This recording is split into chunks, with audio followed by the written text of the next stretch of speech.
के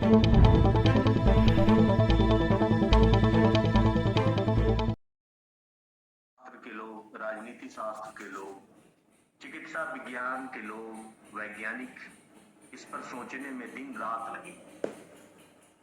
लेकिन बड़ी आश्चर्य की बात है कि दुनिया में इस समय जो लीडिंग इंटेलेक्चुअल्स माने जाते हैं,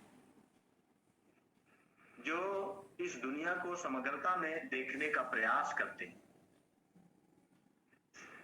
चाहे वो भारत में हो, चाहे वो पूरी दुनिया के ऐसे इंटेलेक्चुअल्स हो, मेरे संज्ञान में अभी तक नहीं आया कि कोई ऐसे विचारक के माध्यम से इस समस्या पर कोई सार्थक टिप्पणी की गई हो।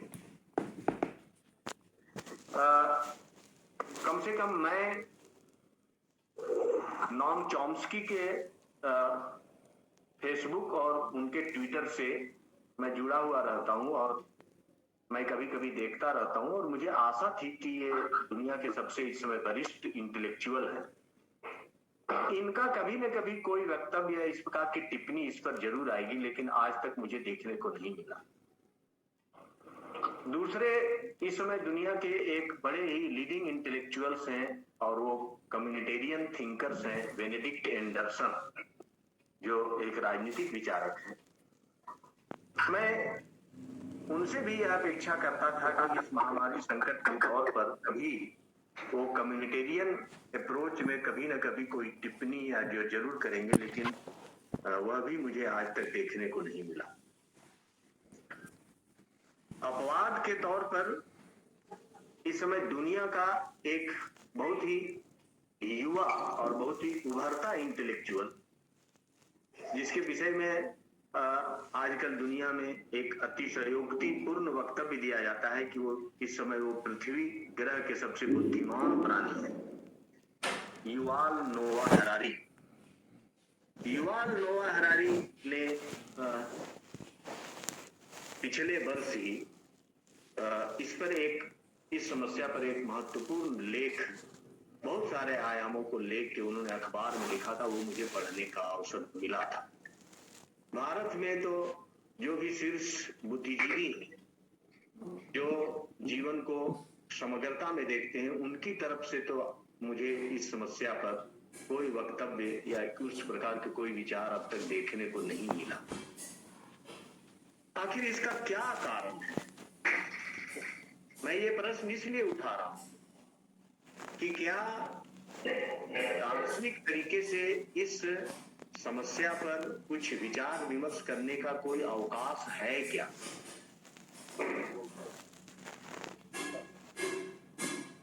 मित्रों, ये जो परिस्थिति है कि दुनिया के बड़े बड़े बुद्धिजीवी जो कुछ सार्थक बातें मानव सभ्यता पर उत्पन्न हुए इस संकट के प्रति कह सकते थे, वो अगर मुखर होकर इस पर कुछ बोल नहीं पा रहे हैं तो इसके पीछे कारण क्या है?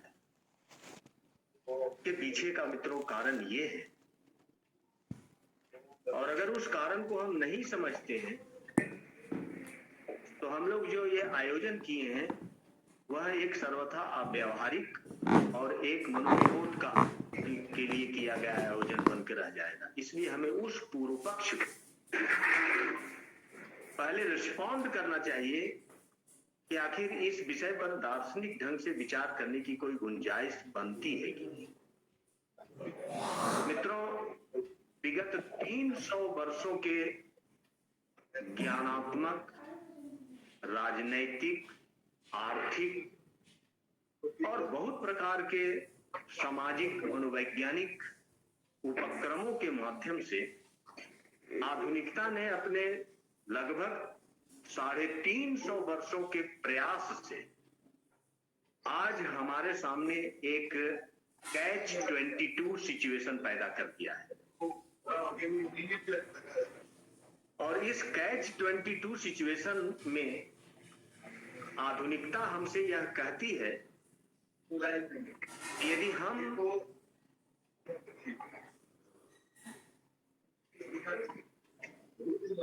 मैं आभासी पटल पर जुड़े लोगों से अनुरोध करता हूं कि अपना अगर वो माइक बंद कर लें तो शायद हम लोगों की चर्चा एक दूसरे तक सार्थक ढंग से पहुंच सकती है। तो विगत 300 वर्षों के ज्ञानात्मक उपक्रम ने हमारे सामने एक कैच 22 सिचुएशन पैदा कर दिया है, और इस कैच 22 सिचुएशन में आधुनिकता यह दावा करती है कि हमारे द्वारा सुझाए गए सभ्यता के ढांचे में या सभ्यता के रास्ते पर यदि कोई समस्या पैदा होती है तो हम उस समस्या को सुनने के लिए तैयार हैं, लेकिन शर्त यह है कि उस समस्या का समाधान भी हमें और आपको आधुनिकता के ढांचे में ही करना हो। पहली बात। दूसरी बात यह,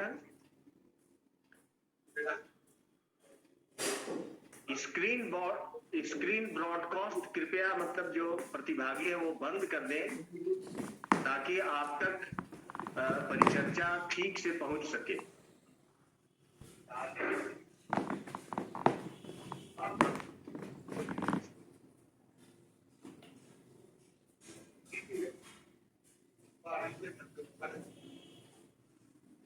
रणधीर चौधरी जी, आपसे निवेदन है कि आप अपना माइक बंद कर दें।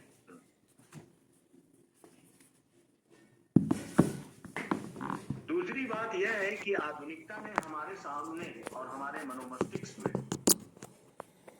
व्यावहारिकता और अव्यावहारिकता का एक ऐसा मानदंड खड़ा कर दिया है, और व्यावहारिक रूप से विचार करने का पूरा श्रेय और पूरी जिम्मेवारी आधुनिकता अपने हाथ में ले ली है। और अगर उसके ढांचे से बाहर होकर आप कुछ विचार करते हैं तो आधुनिकता आपको कहेगी कि आपके विचार तो है लेकिन व्यावहारिक नहीं। और तीसरी चीज कि आधुनिकता ने हमारे समक्ष ज्ञान के विभिन्न अनुशासनों का इस तरीके से उनका विशिष्टीकरण, उनके स्पेशलाइजेशन के आधार पर इस तरीके से ज्ञान के अनुशासनों का बंटवारा कर दिया है, और इस बंटवारे का परिणाम यह हुआ कि सभ्यता के अलग अलग अंगों में पर उत्पन्न होने वाली समस्याओं पर अलग अलग विषय ही सार्थक रूप से अपना विचार प्रस्तुत कर सकते हैं। यह जो ज्ञान की विभिन्न विधाओं का इस तरीके से जो बंटवारा किया गया, उस बंटवारे ने भी हमें मूलभूत प्रश्न उठाने की हमारी प्रवृत्ति को एक तरह से कुंद कर दिया है। और इसीलिए यह कहा जाता है कि भाई आज इस कोरोना संकट पर दार्शनिक दृष्टि से विचार करने का क्या औचित्य है। यह समस्या मूल रूप से चिकित्सा विज्ञान का है, और चिकित्सा विज्ञान से जुड़े लोगों को इस समस्या पर विचार करना चाहिए। दार्शनिक ढंग से इस पर विचार करना तो अव्यावहारिक बात है।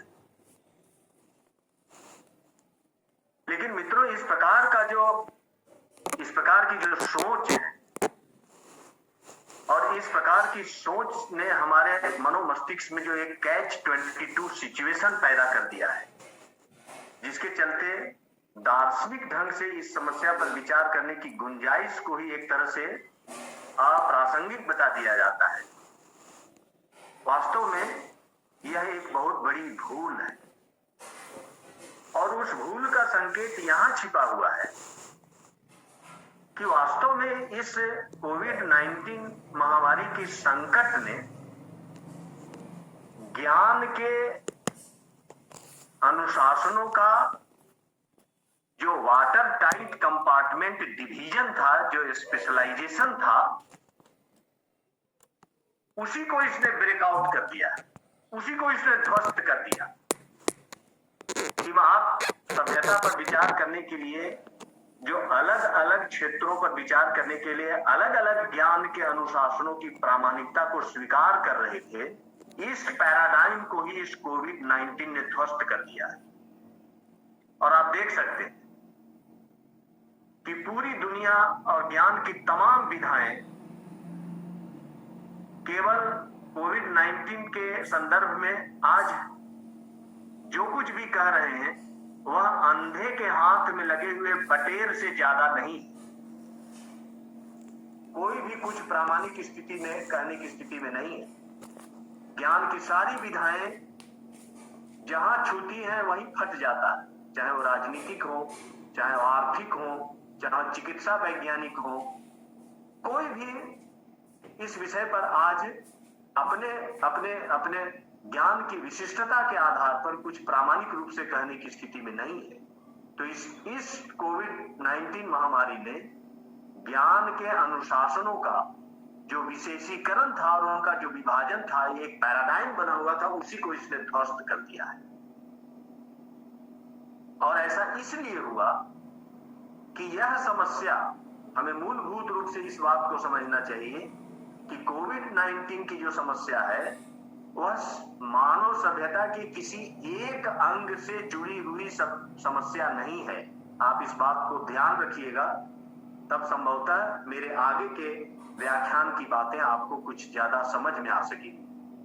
ये एक तरह से मेरे व्याख्यान का आधार वाक्य है कि कोविड-19 की समस्या मानव सभ्यता के किसी एक अंग से ही जुड़ी हुई समस्या नहीं है।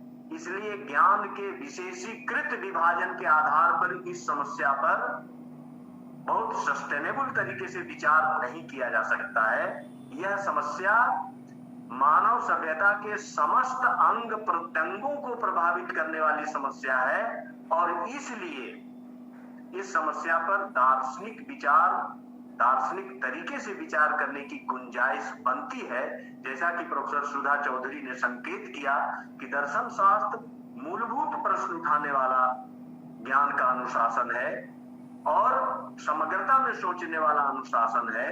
तो यदि कोविड-19 की समस्या मानव सभ्यता के समस्त अंग प्रत्यंगों को प्रभावित करने वाली समस्या है, तो इस समस्या पर दार्शनिक दृष्टि से मूलगामी तरीके से विचार करने की मित्रों एक गुंजाइश बनती है। लेकिन इस पर इस तरीके से विचार इसलिए नहीं हो रहा है कि आधुनिकता ने जो कैच-22 सिचुएशन, ज्ञान के विभिन्न विधाओं का विशेषीकृत जो विभाजन किया है, व्यावहारिकता और अव्यावहारिकता का जो मानदंड हमारे मनोमस्तिष्क में भर दिया है, वह इतना हमारे मनोमस्तिष्क को प्रभावित कर दिया है कि आधुनिकता के विकल्प में, आधुनिकता के समानांतर हम कुछ सोचने के लिए प्रवृत्त ही नहीं होते।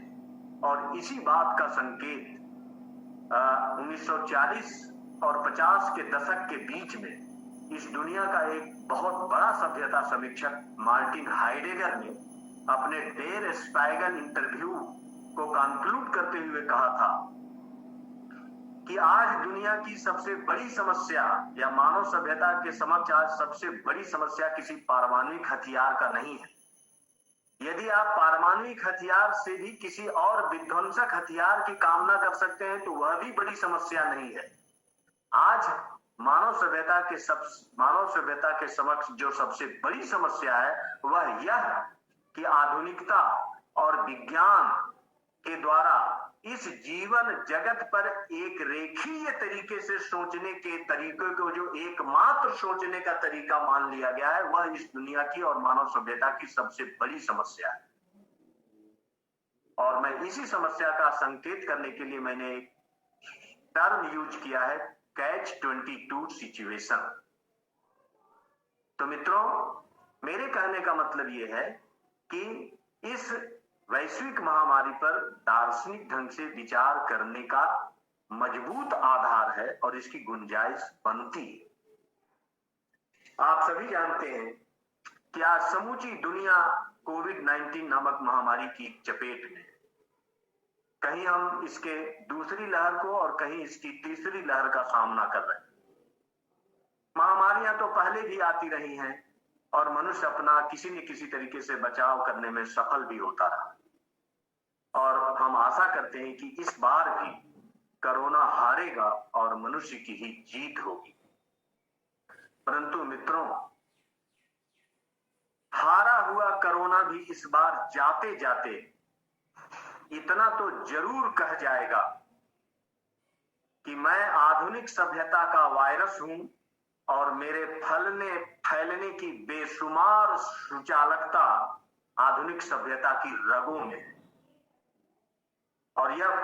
और अब यह मानव जाति के विवेक पर निर्भर करता है कि वह आधुनिक सभ्यता के व्यामोह से निजात पाने का विकल्प ढूंढेगा या फिर उसी के एक आभासी आयाम वर्चुअल डायमेंशन को विकसित कर लेगा जो कोविड-19 की संक्रामक शक्ति की पकड़ से बाहर होगा।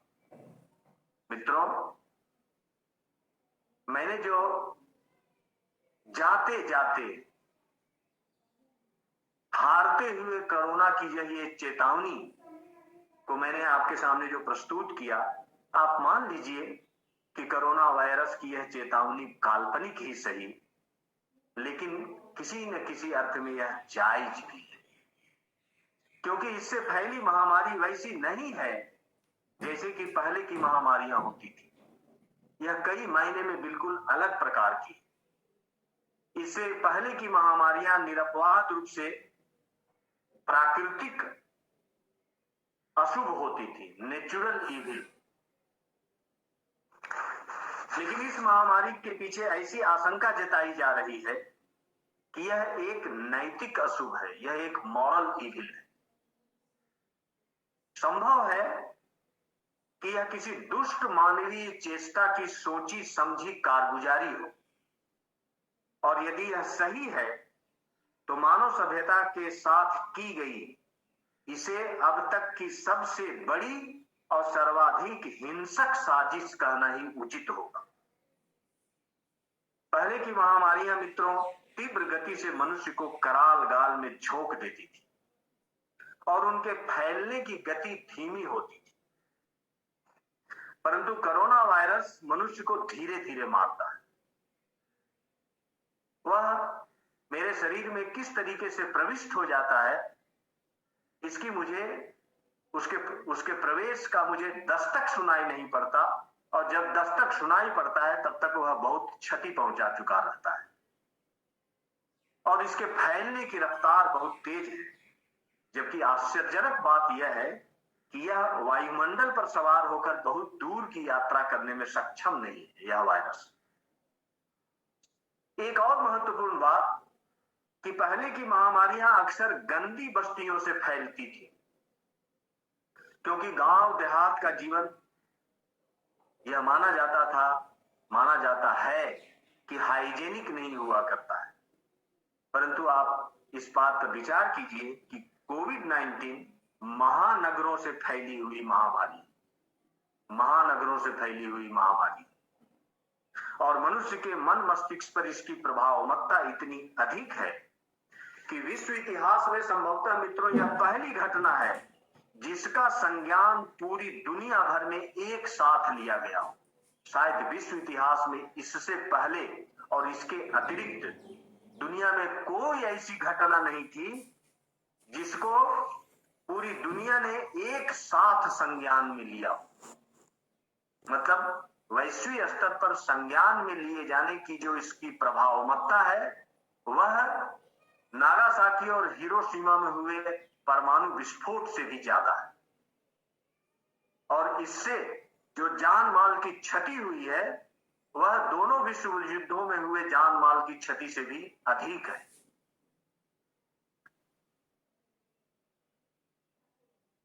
किसी घटना का वैश्विक स्तर पर संज्ञान में लिया जाना एक प्रकार की वैश्विक एकजुटता को प्रदर्शित करने वाली भी बात होती है।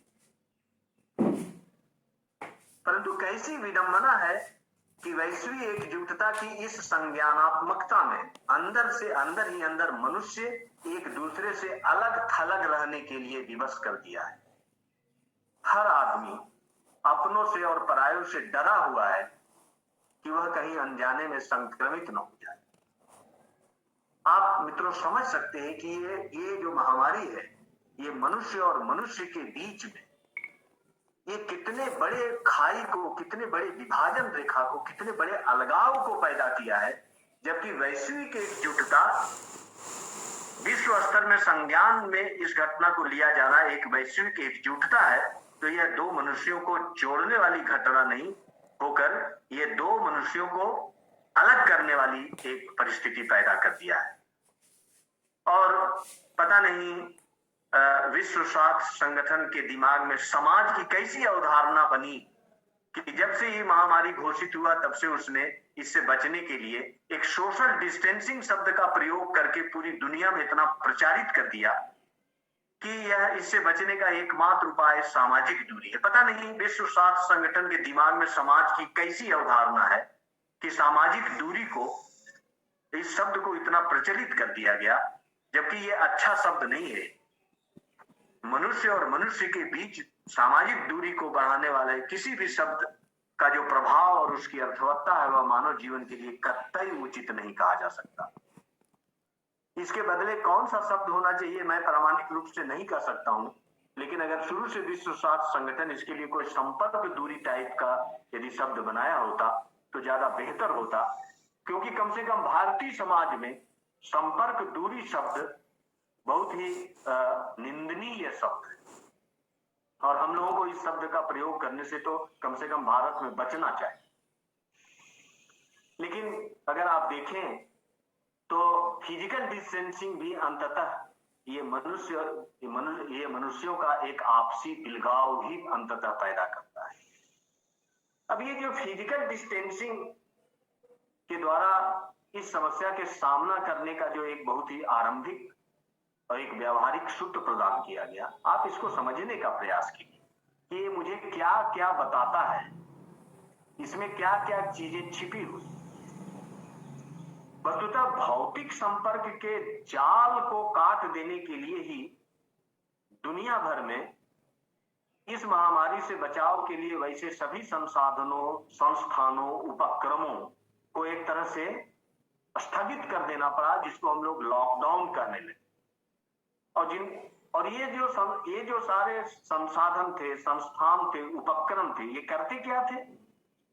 ये सब इन्हीं सब के माध्यम से मनुष्य एक दूसरे से अथवा दुनिया के एक बड़े हिस्से से एक भौतिक संपर्क साधता था। अब इस भौतिक संपर्क साधने के इस बनावट में और इसकी इस गुनावट में आप देखिए तो इससे जो एक बहुत दार्शनिक महत्व की बात सामने आती है वह यह कि परोक्ष अपरोक्ष भौतिक संपर्क की सघनता और विस्तार, आप नोट कीजिएगा इस मेरी बात, परोक्ष अपरोक्ष भौतिक संपर्क की सघनता और विस्तार ही आधुनिक सभ्यता और आधुनिक जीवन शैली की सबसे बड़ी विशेषता है। इस कोरोना महामारी ने आधुनिक सभ्यता और आधुनिक जीवन शैली की जिस सबसे बड़ी विशेषता को हमारे सामने लाया वह यह कि आधुनिक सभ्यता और आधुनिक जीवन शैली की सबसे प्रमुख विशेषता है परोक्ष अपरोक्ष भौतिक संपर्क की सघनता और उसका विस्तार। यदि इस बात को हम राष्ट्रपिता महात्मा गांधी के बरक्स कहें तो अपने वैयक्तिक अहम में कैद रहते हुए अपने शरीर के हद को पार कर आदमी इस परोक्ष अपरोक्ष भौतिक संपर्क को जितना विस्तारित कर पाता है उतना ही वह आधुनिक जीवन का सक्रिय भागीदार बनता है और विकसित माना जाता है। आज की परिभाषा में तो जीवन के उन क्षेत्रों को पिछड़ा माना जाता है जहां भौतिक संपर्क के विस्तार की परिधि अपेक्षाकृत कम होती है, जैसे गांव देहात। मित्रों, परंतु देखने लायक बात यह है कि यह महामारी भी उन्हीं भौतिक संपर्क सूत्रों पर सवार होकर पूरी दुनिया में फैली है। इतना ही नहीं, मनुष्य के जीवन की आधुनिक बुनावट में जहां भौतिक संपर्क के सूत्र जितने सघन हैं, इस महामारी का प्रकोप भी उन क्षेत्रों में उतना ही अधिक देखने को मिलता है। नगरीय, महानगरीय और ग्रामीण इलाकों में कोविड-19 का जो प्रकोप है और उस प्रकोप में जो अंतर है उसके पीछे का कारण यही है कि महानगरों की आधुनिक जीवन शैली में भौतिक संपर्क के तार बहुत सघन है, जबकि ग्रामीण और देहाती या गंवाई जीवन में भौतिक संपर्क के तारों की सघनता उतनी नहीं है। और इस आधार पर मित्रों, मुझे ये कहने में जरा सा भी संकोच नहीं, कोई अतिशयोक्ति नहीं कि कोविड-19 आधुनिक सभ्यता की महामारी है। कोविड-19 आधुनिक सभ्यता की महामारी है और कोविड-19 नामक वायरस आधुनिक सभ्यता का वायरस है। और कोविड-19 नामक वायरस के फलने फूलने की बेशुमार सुचालकता आधुनिकता और आधुनिक जीवन शैली के रगों में, वह जो आधुनिक सभ्यता से मित्रों जितना घिरा हुआ है उतना ही अधिक इस महामारी के चपेट में है। इससे यह समझा जा सकता है कि बचाव के तौर पर आधुनिक जीवन शैली को गतिशील और संचालित करने वाले संसाधनों एवं उपक्रमों को स्थगित किए जाने से वैसे बहुत लोगों को कठिनाई हुई और विशेष रूप से उन लोगों को बहुत कठिनाई का सामना करना पड़ा जो आधुनिक जीवन शैली के लिए बिल्कुल अभ्यस्त रहे।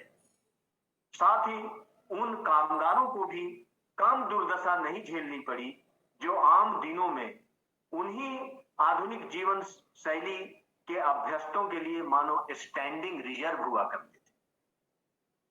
रोज रोज कमाने खाने वाले लाखों लाख मजदूरों और कामगुजारों को केवल भारत में ही नहीं, भारत से बाहर केवल एक राज्य से दूसरे राज्य में जाने के लिए ही नहीं, बल्कि एक देश से दूसरे देश की सीमा पार करके जाने के लिए जो हम लोगों ने पिछले साल और अभी भी जो भीड़ देखा है, उससे आप अंदाजा लगा सकते हैं कि भूखों मरने के बजाय उन लोगों ने कोरोना से आमने सामने लड़ लेने को वो बेहतर समझ रहे थे। यातायात के साधनों के बंद हो जाने से उनमें से आपने देखा होगा कि कितने अपने बाल बच्चे और हर का बक्सा लेकर हजारों मील की पैदल यात्रा पर निकल पड़े ताकि वो अपने गांव लौट सके। इन परिस्थितियों पर दार्शनिक तरीके से टिप्पणी करते हुए मित्रों संकेत किया जा सकता है कि इस परिस्थिति ने को यदि आप मानवीय संदर्भ में देखें तो यह एक ऐसी परिस्थिति है जिसने मानवतावाद को ही urban humanism and rural humanism इन दो भागों में बांट दिया है। Urban humanism and rural humanism, इन दो भागों में इसने बांट दिया है। और इतना ही नहीं, दुनिया को कोरोना से बचने के लिए जो समय समय पर आधुनिक जीवन को संचालित करने वाले संसाधनों को स्थगित करना पड़ा या लॉकडाउन करना पड़ा, उससे दुनिया को बहुत बड़ी आर्थिक क्षति उठानी पड़ी। और यह क्षति न उठानी पड़े इसके लिए तो कितने देश और कितनी सरकारें मन ही मन आज भी यह सोच रहे हैं कि क्यों न इस महामारी को फैलने की खुली छूट दे दी जाए। सभी लोग संक्रमित हो जाएंगे, अधिकतम 5-7% जनसंख्या मर जाएगी और शेष में कोरोना से लड़ने का एंटीबॉडी निर्मित हो जाएगा। ये जो मित्रों बहुत दुनिया के बहुत सारी सरकारें और बहुत सारे देश जो ऐसा सोच रहे थे, जिसके लिए पूरी दुनिया में एक स्लोगन प्रचलित हुआ, आपदा को अवसर में बदलना। आप कल्पना कर सकते हैं कि आपदा को अवसर में बदलने वाला वक्तव्य जो पूरी दुनिया में प्रचलित हुआ, यह अपने आप में कितना वायलेंट स्टेटमेंट है, कितना हिंसक वक्तव्य है। आपदा को अवसर में बदलना, और पूरी दुनिया में आप देख रहे हैं कि किस तरह से इस महामारी की आपदा को, जो मानव सभ्यता के समस्त अंग प्रत्यंगों को प्रभावित कर रही है, वही उसी दुनिया में उसी आधुनिक सभ्यता के जो पैरोकार और संचालक और जो उसके पुरोधा है, वो इस आपदा को एक अवसर में बदलने का प्रयास कर रहे हैं। परंतु एक दूसरा चित्र भी देखिए कि कभी कभी दुनिया में कोई जब इस तरीके की घटना घटती है तो उसका कोई एक पक्षीय प्रभाव ही नहीं होता। आप दूसरी तरफ देखिए कि इन सभी नफा नुकसानों से हटकर जो एक दूसरा तथ्य पिछले लहर में सामने आया था और आज भी उसकी पुनरावृत्ति हो रही है, वह यह कि इस लॉकडाउन से भूमंडलीय स्तर पर पारिस्थितिकी और पर्यावरण में जो सकारात्मक और धनात्मक प्रभाव पड़े तथा रोजमर्रे की दुर्घटनाओं और अतिचारों में जो कमी आई है, उसकी तुलना में कोरोना वायरस से होने वाली जो मानवीय क्षति है वह अपेक्षाकृत कम है। आप इस बात पर ध्यान दीजिएगा कि कोरोना वायरस से जितनी मानवीय क्षति हो रही है,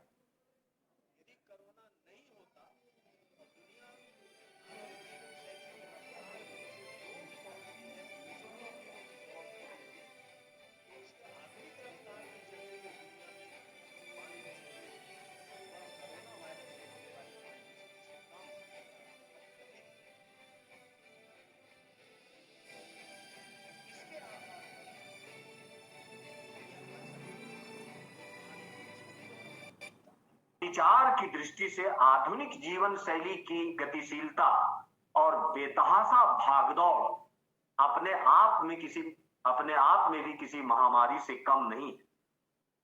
और इस बात को मित्रों, यदि हम महात्मा गांधी की चेतावनी भरे शब्दों में कहें तो इंसान आधुनिक जीवन शैली को पास जकड़ा हुआ है कि इसका महामारीपन उसे दिखाई नहीं पड़ता।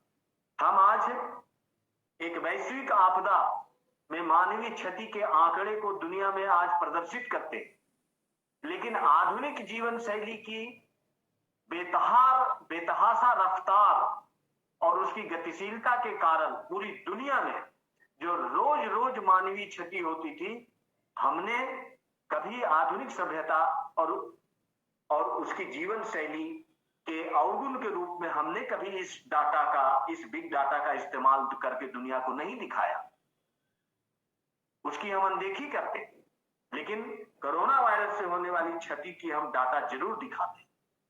तो इस तरह से भी मुझे देखना चाहिए कि ये जो जिस आधुनिक सभ्यता की यह महामारी है, वह आधुनिक सभ्यता भी अपने आप में एक महामारी से कम नहीं है।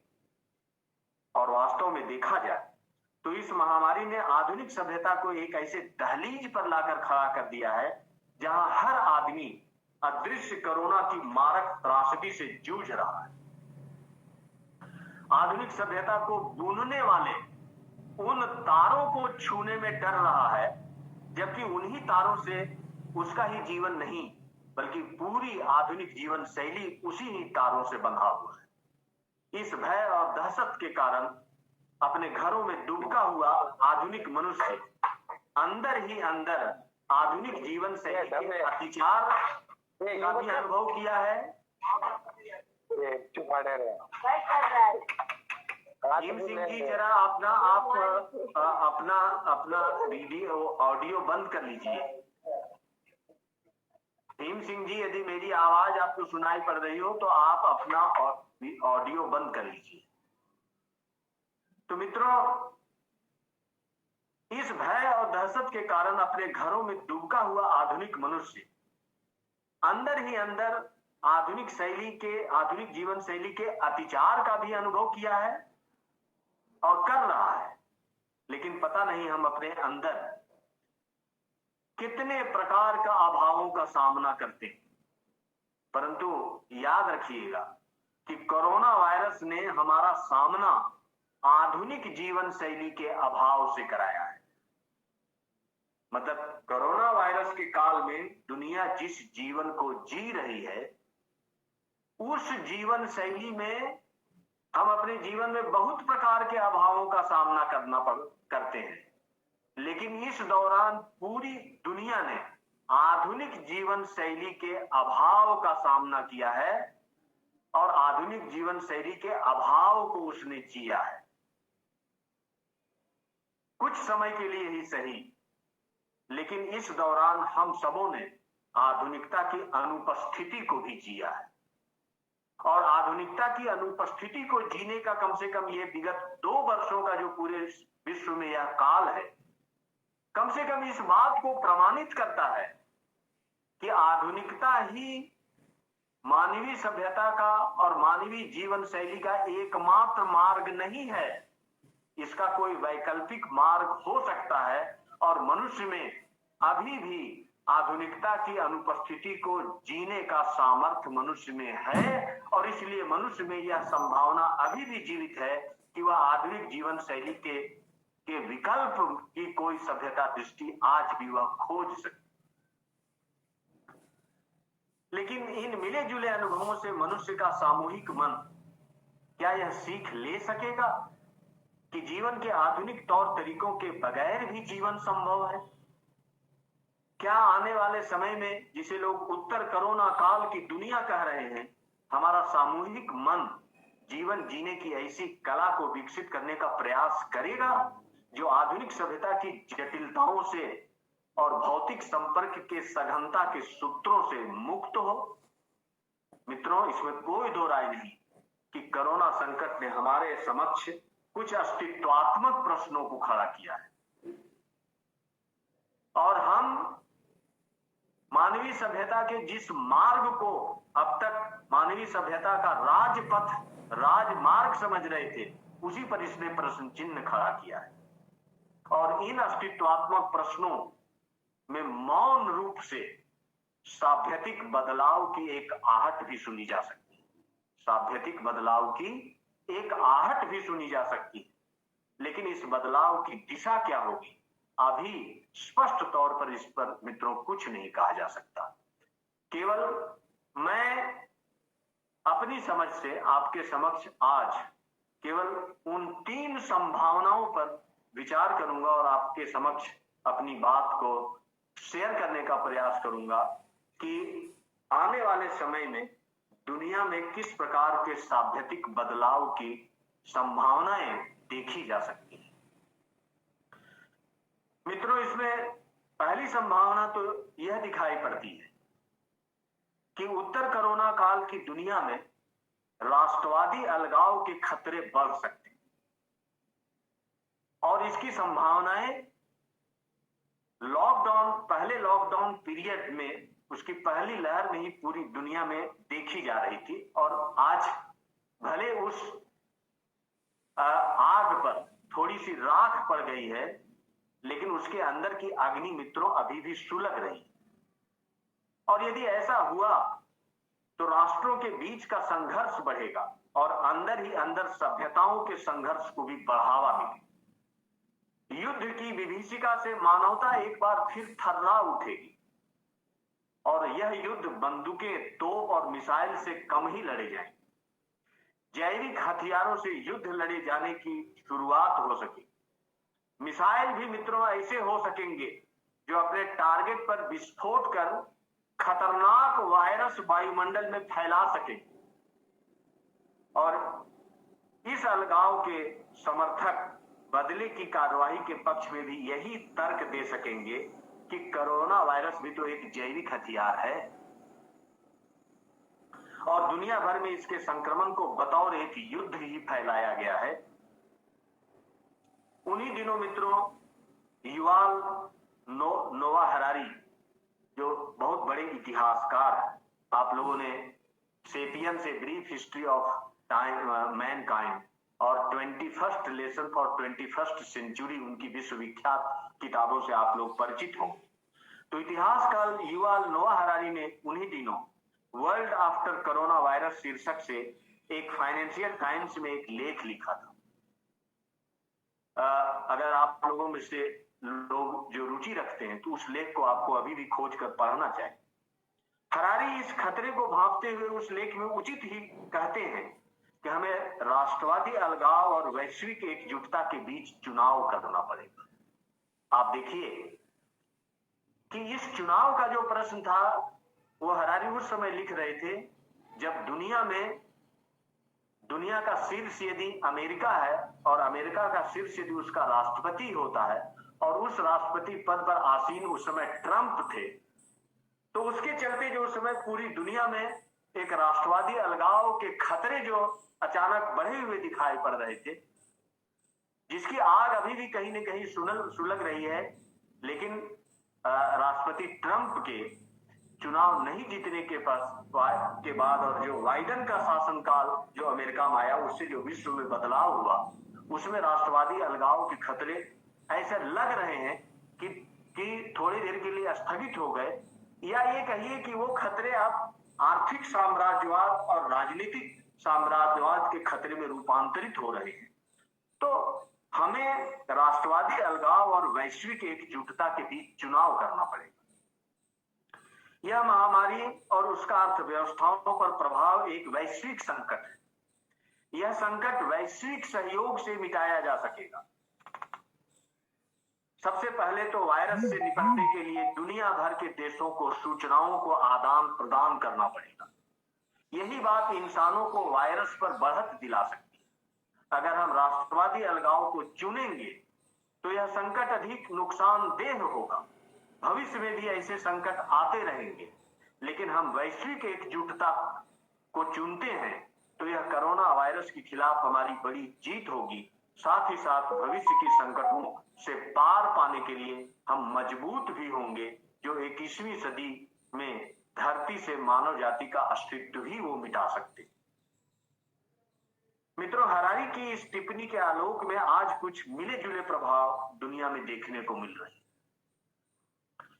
ट्रंप के शासनकाल समाप्त हो जाने से राष्ट्रीय अलगाव, दो राष्ट्रों के बीच जो अलगाव के खतरे बढ़ रहे थे, वो थोड़ी देर के स्थगित हो गए या वो अपना चेहरा बदल लिए।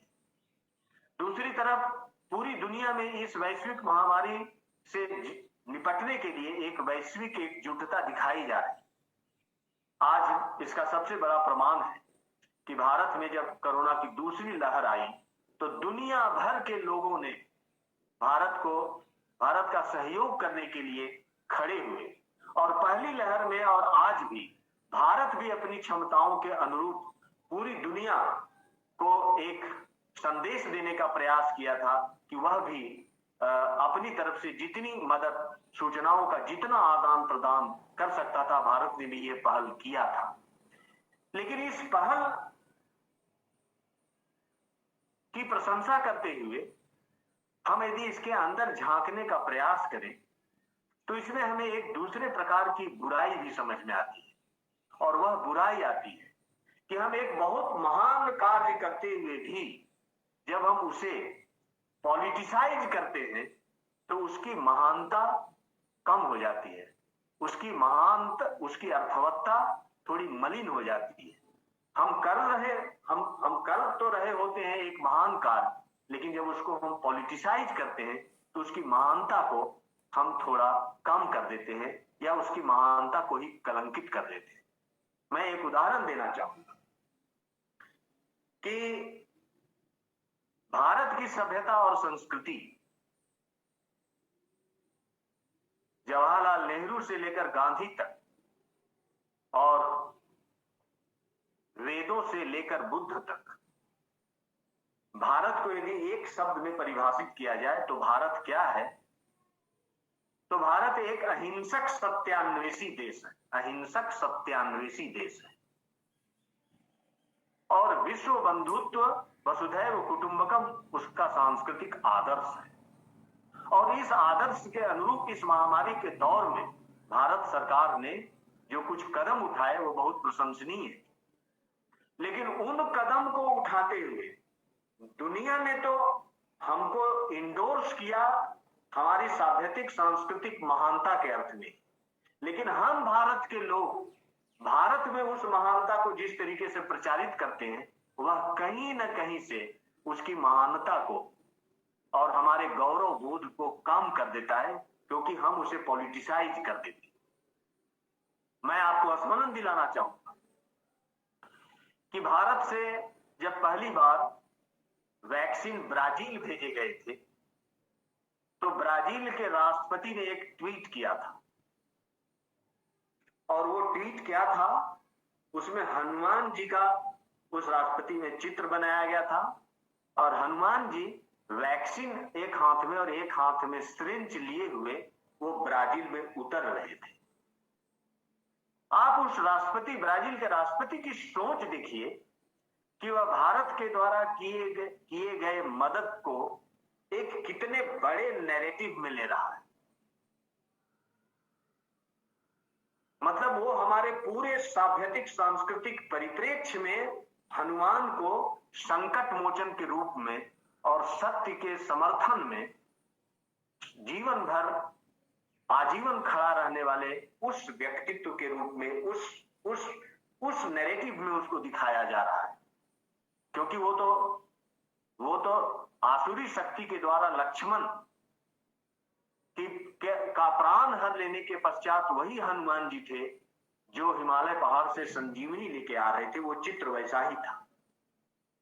लेकिन इस ब्राजील देखिए कि ब्राजील हमारे इस अवदान को हमारे पूरे सभ्यतिक सांस्कृतिक परिप्रेक्ष्य में महानता के अर्थ में ले रहा है। लेकिन हम भारत में उसको जिस तरीके से प्रचारित करते हैं और उसमें उसका जिस तरीके से उसमें एक व्यक्ति पूजा का पुट डाल देते हैं, उससे क्या होता है कि हम अपनी ही महानता को अपने से ही हम काम कर आंकने के लिए मजबूर कर दिए जाते हैं। तो मित्रों, एक तो ये स्थिति मतलब एक सापेक्षिक बदलाव की ये स्थिति बन रही है कि राष्ट्रवादी अलगाव के खतरे बढ़ सकते हैं। यदि वो खतरे थोड़े दिन के लिए टल भी जाए तो आर्थिक साम्राज्यवाद और एक राजनीतिक अलगाववाद, इन दोनों के मिश्रण से आने वाले समय में आने वाले दुनिया का जो वर्ल्ड ऑर्डर है वह एक दूसरे ढंग का हो सकता है। एक दूसरी मित्रों, कोरोना वायरस या इस महामारी के प्रभाव में जो दूसरे प्रकार की एक सापेक्षिक बदलाव की आहट सुनी जा सकती है वह यह है कि हम इससे बचने के लिए आधुनिक सभ्यता के, आप ध्यान से सुनिएगा, ये बहुत महत्वपूर्ण बदलाव की संभावना है कि दूसरी बलवती संभावना यह है कि आधुनिक सभ्यता के उस अभूतपूर्व और विस्मयकारी आयाम की ओर दुनिया तेजी से बढ़ चले और अत्याधुनिक तकनीक के समक्ष मनुष्य आत्मसमर्पण करते हुए उस पर अपनी संपूर्ण निर्भरता को आत्मस्वीकृति प्रदान कर दे। मेरे कहने का मतलब यहां जिस ओर मैं संकेत करना चाहता हूं मित्रों, यह है कि यह जो अत्याधुनिक तकनीक के समक्ष यह जो मनुष्य की आत्मस्वीकृति होने वाली है वह इस बात की आत्मस्वीकृति होगी कि मनुष्य की आत्मा को एक पासवर्ड के डिजिट में बदल दिया जाए। मनुष्य की आत्मा को एक पासवर्ड के डिजिट में बदल दिया जाए, क्योंकि इसी पासवर्ड के माध्यम से मनुष्य उस सेंसर, रिमोट और ऑनलाइन दुनिया का सदस्य बन सकेगा जिसे संचालित करने के लिए भौतिक हस्तक्षेप की जरूरत नहीं के बराबर होगी। और जब हम अपने जीवन और दुनिया को संचालित करने के लिए हमें भौतिक हस्तक्षेप की जरूरत नहीं होगी तो भौतिक संपर्क के सूत्रों पर पूरी दुनिया में फैलने वाली जो कोविड महामारी है, हम उसके संक्रमण से अपने को बचा पाएंगे। आप देखिए कि मैं जिस विस्मयकारी जीवन और जगत के, सभ्यता के जिस अभूतपूर्व और विस्मयकारी आयाम की ओर मैं संकेत कर रहा हूं वह मित्रों सेंसर, रिमोट और ऑनलाइन की दुनिया का सदस्य बनना है और जिसे जिस दुनिया को संचालित करने के लिए भौतिक हस्तक्षेप की जरूरत नहीं के बराबर। और इसे हम virtualization of life and world कहना अधिक उचित समझते हैं। Virtualization of life and world कहना हम अधिक उचित समझते हैं और इसकी शुरुआत स्मार्ट एरा के रूप में हो चुकी। आज पूरी दुनिया वर्चुअल स्पेस में अपनी उपस्थिति को अधिकतम करने के लिए की दिशा में तेजी से बढ़ रही है। उत्तर कोरोना विश्व में लगता है virtualization of life and world का यह प्रोजेक्ट अपनी पूर्णता को प्राप्त कर सकेगा। आशंका तो यह भी गहराती जा रही है कि यह प्रोजेक्ट मानो अपनी पूर्णता को जल्दी से प्राप्त कर ले और उसका अधिकतम लाभार्थी बनकर वैश्विक अर्थव्यवस्था पर कोई देश अपनी धाक और धौंस जमा ले। इसी बात के लिए यह संभावना व्यक्त की जाती है कि यह कोई प्राकृतिक रूप से उत्पन्न हुआ वायरस नहीं, बल्कि वेल डिजाइन और ये कृत्रिम वायरस है और दुनिया में छोड़ा गया है। क्योंकि यह वायरस आधुनिक जीवन शैली के भौतिक संपर्क सूत्रों पर सवार होकर फैलता है, अतः वर्चुअल स्पेस का जीवन और रिमोट एवं सेंसर जैसी तकनीक के द्वारा भौतिक जगत का संचालन मित्रों कोरोना की पकड़ से बाहर होगा और इसकी संभावना तलाशी जा रही है। यह आधुनिक भौतिक सभ्यता को एक आभासी आयाम वर्चुअल डायमेंशन में विस्तारित करने की इतनी बड़ी पहल होगी जिसे कि उसे एक आभासी सभ्यता कहा जाना सर्वथा उचित अनुचित नहीं होगा। आभासी सभ्यता, इसका अंदाज लगा पाना भी मित्रों शायद उस मनुष्य के लिए अभी पूरे तौर से संभव नहीं है जो जीवन और जगत को भौतिक और चैतसिक आयाम में ही अब तक समझता रहा है। हम तो अब तक अपने जीवन और जगत को भौतिक और चैतसिक आयाम में ही समझते रहे हैं ना। अभी तक हम वर्चुअल डायमेंशन में जीवन और जगत को समझने के लिए अभ्यस्त नहीं। यद्यपि यह आभासी दुनिया संभव है कि कोरोना जैसे वायरस की पहुंच से बाहर हो, लेकिन यह नहीं कहा जा सकता कि वह आभासी दुनिया भी सर्वथा वायरस से मुक्त दुनिया हो, बल्कि हम तो यह कहना चाहेंगे कि आभासी दुनिया वैसे वायरसों की दुनिया होगी जिसमें वायरस के भय से बचने के लिए लॉकडाउन नहीं किया जाएगा, बल्कि ध्यान दीजिएगा, आभासी दुनिया वैसे वायरस की दुनिया होगी जिसमें वायरस के प्रभाव से पूरी दुनिया ही लॉकडाउन हो जाएगी। पूरी दुनिया में लॉकडाउन नहीं करना पड़ेगा, बल्कि आभासी दुनिया के वायरस मौका पड़ते ही पूरी दुनिया को ही लॉकडाउन कर देंगे। और इस दूसरी संभावना के अतिरिक्त मित्रों, जो कोरोना वायरस के दौर में जो एक सांस्कृतिक बदलाव की जो एक तीसरी आहट मुझे दिखाई पड़ती है, वह मित्रों यह है कि उत्तर कोरोना काल में मनुष्य का एक छोटा हिस्सा ही सही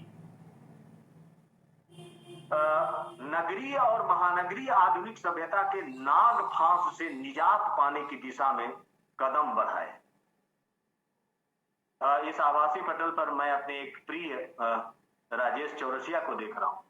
3-4 दिन पहले ही मेरी बात हुई, मैं पूछा कि राजेश कैसे हो, तो उन्होंने कहा कि सर मैं गंगा से बनारस में मतलब रामनगर के किनारे गंगा से 2-3 किलोमीटर दूर मैं एक नए घर में आ गया हूं और यह एक ग्रामीण परिवेश है।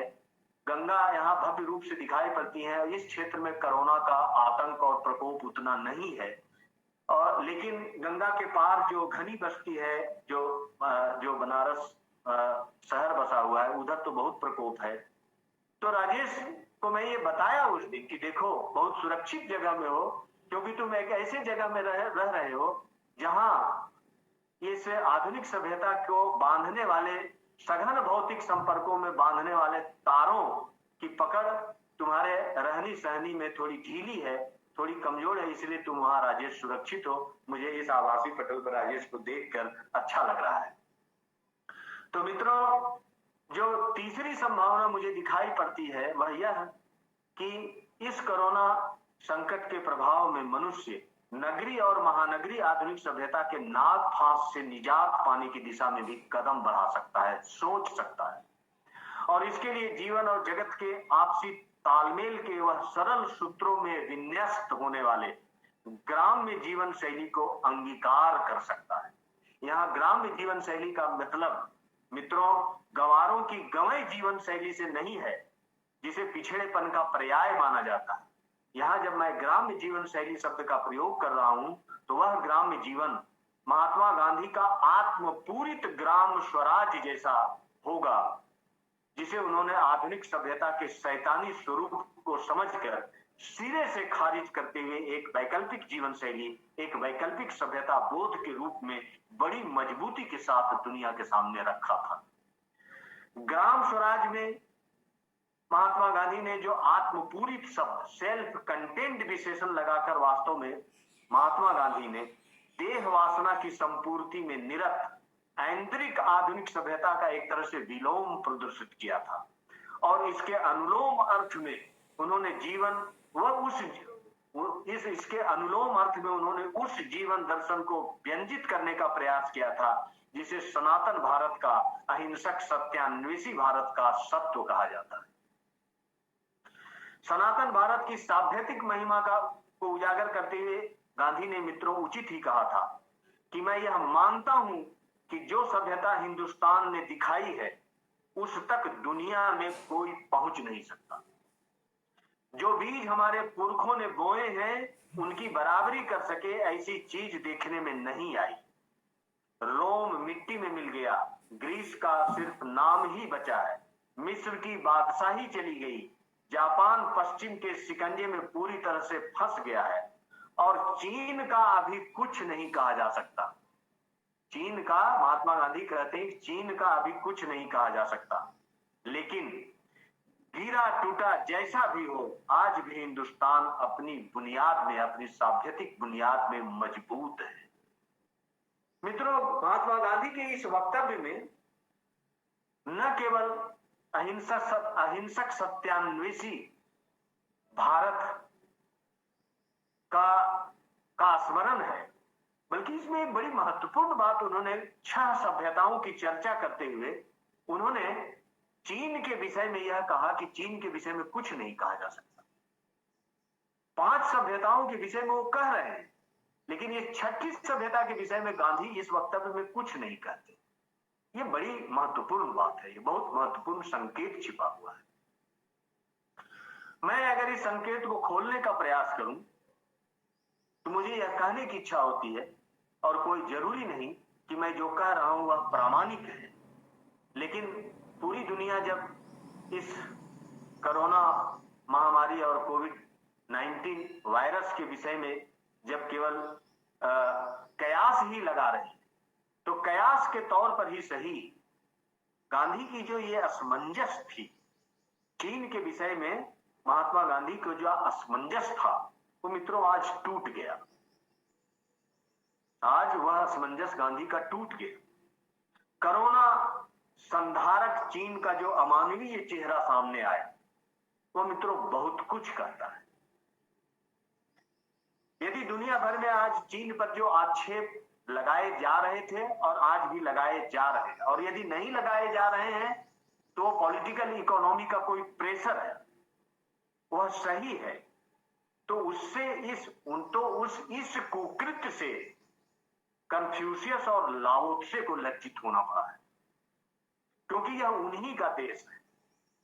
यद्यपि चीन अपने को उस विरासत से काट लिया, तब भी तो मार्क्स को साम्यवादी चीन के निर्माता माओ से यह पूछना पड़ेगा कि यह साम्यवाद का कैसा संस्करण है जिन मजदूरों की खुशहाली और हक के लिए कम्युनिज्म की विचारधारा का जन्म हुआ था। कोरोना संकट ने उन्हीं मजदूरों को आज पूरी दुनिया में किस दुर्दशा में धकेल दिया है। मित्रों, यह वही चीन है जिसके निर्माता का वह कथन मुझे याद आता है। आप ध्यान से सुनिएगा, बड़ी रोचक बात है। ये माओ का कथन था। माओ का यह कथन याद आता है कि जब वो चीन की बागडोर संभाले तो उन्होंने एक स्लोगन दिया था कि धरती पर अन्न मनुष्यों के लिए उगता है, धरती पर अन्न मनुष्यों के लिए उगता है और चिड़िया उसका बहुत बड़ा अंश खा जाती हैं, इसलिए चिड़ियों को खत्म कर देना चाहिए। माओ के इस आह्वान से मानो उन दिनों पूरी चीन की जनता ही चिड़ीमार हो गई थी। लोग तमाम तरह की आवाजें करने वाली चीजें हाथों में उठाए सड़कों पर घूमा करते थे। चीन के वैज्ञानिकों ने हिसाब लगाया था कि अगर गौरैया गौरैया को यदि 2 घंटे तक बैठने न दिया जाए तो वह थक कर अपने आप जमीन पर गिर जाती है। लोगों का यह प्रयास रहता था कि वे गौरैया को क्षण भर भी बैठने न दें, लगातार उन्हें दौड़ाते रहे ताकि थक कर वह गिर जाए। मित्रों, यह कोरोना संकट चाहे प्राकृतिक आपदा हो अथवा वैज्ञानिक प्रयोगों से हुई मानवीय चूक अथवा कोई सोची समझी राजनीतिक आर्थिकी की चाल, इसने सबसे अधिक यदि किसी को प्रमाणित किया है तो वह महात्मा गांधी को प्रमाणित किया है। कभी कभी दुनिया में मित्रों ऐसी घटनाएं वैश्विक स्तर पर घटती हैं जो बहुत नुकसान देने वाली होती हैं, बहुत नुकसानदेह होती हैं, लेकिन कभी कभी ऐसी घटनाएं होती हैं कि वो पूरी सभ्यता पर एक प्रश्न चिन्ह भी खड़ा करती हैं और पूरी सभ्यता को समझने की एक नई दिशा भी देती है और कभी कभी पूरी की पूरी आइडियोलॉजिकल प्रूफ का काम करती है। आइडियोलॉजिकल प्रूफ्स, आप दार्शनिक ढंग से सोचिए, आइडियोलॉजी से चीजें प्रमाणित होती हैं। आइडियोलॉजी अपने को प्रमाणित नहीं करता है, लेकिन कभी कभी दुनिया में ऐसी घटनाएं घटती हैं कि वो आइडियोलॉजी को प्रमाणित या अप्रमाणित करने का प्रमाण बन जाती है। आपको याद होगा कि लगभग 1919 के लगभग दुनिया में, हो सकता है मैं 1919 से पहले 18 भी हो सकता है, 19 भी हो सकता है, लेकिन जहां तक मुझे याद है 1919 के लगभग दुनिया में एक बड़ा ही विश्वविख्यात सूर्य ग्रहण लगा था और उस सूर्य ग्रहण की प्रतीक्षा इस दुनिया भर के वैज्ञानिक वर्षों से कर रहे थे और उस सूर्य ग्रहण ने दुनिया के तमाम वैज्ञानिक प्राकल्पनाओं को सिद्ध करने में बड़ा मददगार सिद्ध हुआ था। मित्रों, यह जो कोरोना वायरस जो पूरी दुनिया जिसको एक साथ संज्ञान में लिया और मानवीय सभ्यता के समस्त अंग प्रत्यंगों को उसने प्रभावित किया है, उसने बहुत चीजों को प्रमाणित किया है और बहुत चीजों को खारिज भी किया है। जैसे ज्ञान के अनुशासनों का जो वाटर टाइट कंपार्टमेंट डिवीजन था, उस पैराडाइम को इसने ध्वस्त किया। आधुनिकता ने व्यावहारिकता और अव्यावहारिकता के नाम पर जो कैच 22 सिचुएशन हमारे मनोमस्तिष्क में पैदा कर रखा है, उसको भी उसने पुनर्परिभाषित करने की प्रेरणा दी। बहुत प्रकार की विचारधाराएं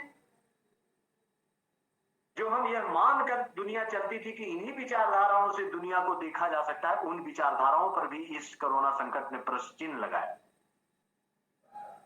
ह्यूमनिज्म की विचारधारा को तो इसने ध्वस्त ही कर दिया। जैसा कि मैंने पहले संकेत किया कि इसने कम से कम अर्बन ह्यूमनिज्म और रूरल ह्यूमनिज्म का एक खाई पैदा कर दिया है।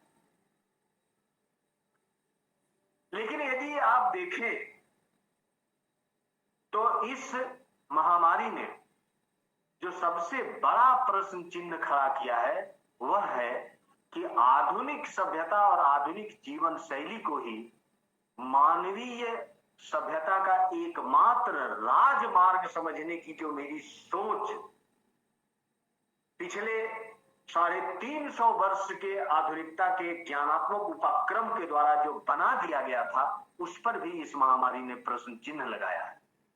और इस आधार पर कहा जा सकता है कि इस महामारी ने यदि सबसे अधिक किसी को प्रमाणित किया है तो वह महात्मा गांधी को प्रमाणित किया है। उस गांधी को जिसने आधुनिक सभ्यता के इस स्वरूप और उसकी ऐसी हिंसक परिणतियों को उसके आरंभिक दिनों में ही उन्होंने पहचान लिया था और यह भी कहा था कि मानवता की अंतिम भलाई इसका त्याग करने में।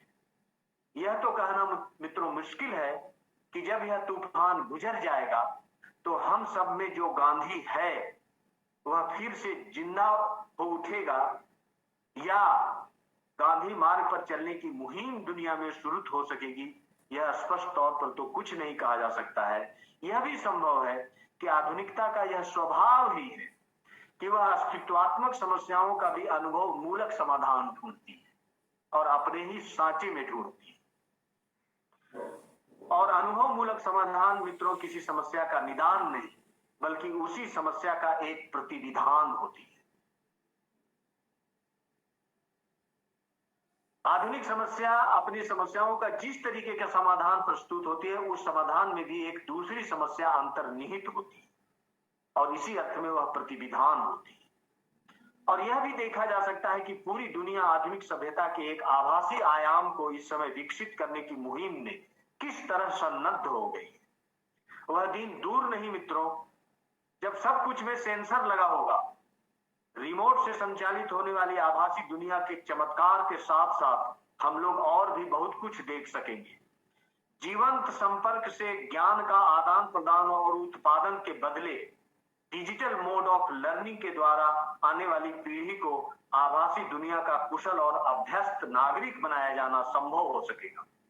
परंतु यह सब कुछ अंततः अस्तित्वात्मक समस्याओं का अनुभव मूलक समाधान ही कहा जाए।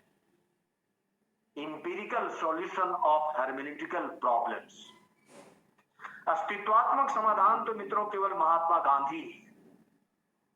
और जब हम महात्मा गांधी को एक अस्तित्वात्मक समाधान के रूप में प्रस्तुत करते हैं तो आप मुझे यह कहते हुए सिरे से खारिज कर सकते हैं कि यह अस्तित्वात्मक समाधान सर्वथा अव्यावहारिक समाधान है, क्योंकि व्यवहारिकता अव्यावहारिकता का जो मानदंड आधुनिकता ने आपके सामने प्रस्तुत कर दिया है ना, तो आधुनिकता के सांचे से बाहर भी कोई ऐसी वैकल्पिक व्यवहारिकता भी हो सकती है, हम और आप सोच ही नहीं सकते। और इसमें दो राय नहीं कि उत्तर कोरोना काल की दुनिया मित्रों एक बदली हुई दुनिया हो। राजनीतिक आर्थिकी के बहुत सारे समीकरण बदलेंगे, लेकिन भारत को चाहिए कि वह दुनिया के साथ चलते हुए गांधी के साथ खड़ा रहे और दुनिया को आधुनिक सभ्यता के विरोध में एक वैकल्पिक सभ्यता बोध प्रदान करने वाले उस सनातन गांधी का दुनिया को प्रतिस्मरण कराती रहे। भारत मित्रों दुनिया की प्राचीनतम और समृद्धतम सभ्यता और संस्कृतियों में एक है।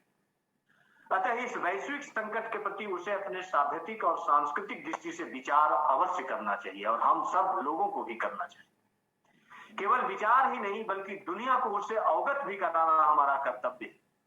मैं समझता हूं कि यह काम भारत सनातन गांधी की सत्य और अहिंसा की लाठी एवं आत्मपूरित ग्राम स्वराज की साभ्यतिक दृष्टि से कर सकता है।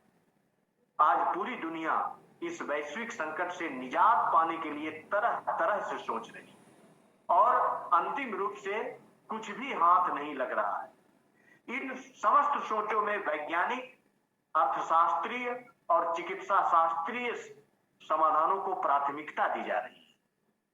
परंतु मित्रों ध्यान रहे कि यह संकट सभ्यता के किसी एक अंग से संबंधित नहीं बल्कि उसके समस्त अंगों को प्रभावित करने वाला संकट है।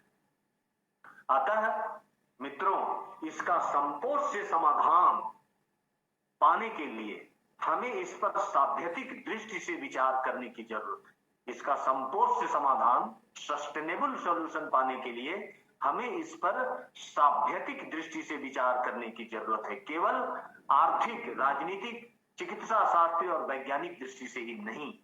आत्मपूरित ग्राम स्वराज की जो महात्मा गांधी की जो वैकल्पिक सभ्यता दृष्टि थी, मैं समझता हूं कि वह इस संकट के संपोष्य समाधान का एक बेहतर विकल्प होगा।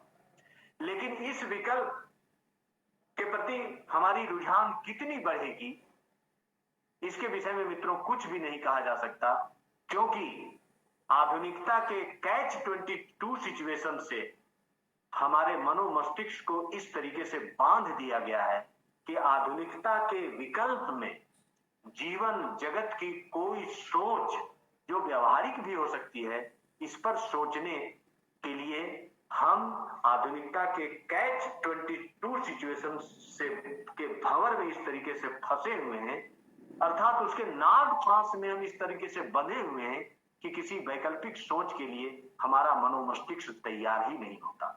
लेकिन मित्रों यह जो संकट है वह आधारभूत रूप से हमें इस दिशा में सोचने की कहीं न कहीं से प्रेरणा देता है, क्योंकि इसने आधुनिक सभ्यता, मानव सभ्यता का एकमात्र पथ है, एकमात्र उसका राजमार्ग है, इस पर ही इस महामारी ने प्रश्न चिन्ह खड़ा किया है। मैं समझता हूं कि कहने के लिए तो बहुत सी बातें हैं, लेकिन मैं न तो कोरोना वायरस न तो कोविड-19 का मैं कोई विमर्शकार हूं, न मैं उसका कोई विशेषज्ञ व्यक्ति हूं, लेकिन प्रोफेसर सुधा चौधरी के आग्रह पर बीते दिनों से अपने मन में इस समस्या पर मैं जो कुछ भी सोच रहा था उसे एक बोलचाल की भाषा में आपसे बातचीत करने के लहजे में मैं आपके सामने कहने का प्रयास किया। इन बातों की प्रामाणिकता पर मेरा कोई दावा नहीं, यह तो एक बातचीत का उपक्रम था। इस बातचीत के उपक्रम में आप भी बिल्कुल स्वतंत्र हैं इस समस्या पर अपने ढंग से विचार करने के लिए। इसका पूरा पूरा अधिकार है आपको, और आप मेरे विचारों से असहमत होने के लिए भी उतने ही स्वतंत्र हैं, क्योंकि मित्रों भारत की परंपरा है कि यत्ने नानु मितोप्यर्थ कुशलय रनुमात्र भी अभियुक्त तरय रण्य थैवोपपाद्यते। ये श्लोक भर्तृहरि हरि ने भारत की आलोचनात्मक चिंतन परंपरा के प्रति कहा है, जिसका अर्थ है कि कोई एक व्यक्ति बहुत सारे प्रमाण और युक्तियों के आधार पर बहुत परिश्रम के साथ किसी चीज को प्रतिपादित करता है, और जब एक दूसरा व्यक्ति भारतीय परंपरा में आता है तो उसके प्रतिपादन और उसके प्रतिपादक दोनों को वह अभियुक्त की तरह देखता है और उसका खंडन करके वह सर्वथा कोई दूसरी चीज प्रतिपादित करता है। अभियुक्त तरय रण्य थैवोपपाद्यते। सुधा जी ने ये बहुत सुंदर आयोजन किया। बहुत सारे चिर परिचित चेहरों को आभासी पटल पर ही सही उनको मुस्कुराते हुए देखने का उन्होंने अवसर दिया, और एक ऐसे विषय का उन्होंने चयन किया जो मैं समझता हूं कि इतना अंदर से उकेरने वाला, अंदर से अपने को उदग्र करने वाला ये विषय है कि जब से ये विषय सामने आया होगा और मानसिक रूप से जितने लोग इससे जुड़े होंगे, अचानक उनमें एक मानसिक सक्रियता अवश्य पैदा हो गई होगी इस विषय पर सोचने के लिए। तो इसके लिए सुधा जी बहुत धन्यवाद की पात्र हैं, और आप लोगों ने मेरे अस्त व्यस्त विचारों को आभासी पटल पर ही सही लेकिन पूरी मर्यादा के साथ और पूरी अकादमिक संवेदनशीलता के साथ आप लोगों ने सुना। इसके लिए मैं आप सभी लोगों के प्रति बहुत ही कृतज्ञता, आभार व्यक्त करता हूं। आप सभी लोग सुबुद्ध हैं और आप स्वतंत्र रूप से इन समस्याओं पर अपने ढंग से भी विचार कर सकते हैं। हम लोगों को इसके बाद प्रोफेसर आर.के. देसवाल जी का और भाई आलोक टंडन जी के कुछ और महत्वपूर्ण विचारों को सुनने का अवसर मिलेगा। तो मैं सुधा जी को पुनः इस आयोजन के लिए धन्यवाद देते हुए और आभासी पटल पर जुड़े हुए सभी व्यक्तियों के प्रति अपना साधुवाद प्रकट करते हुए मैं अपनी बात को मित्रों यहीं विराम देता हूँ। धन्यवाद। बहुत बहुत धन्यवाद सर। और ऐसे विचारों तेजक और एक नई दृष्टि से चीजों को समझने का एक प्रतिभा पैदा करने के लिए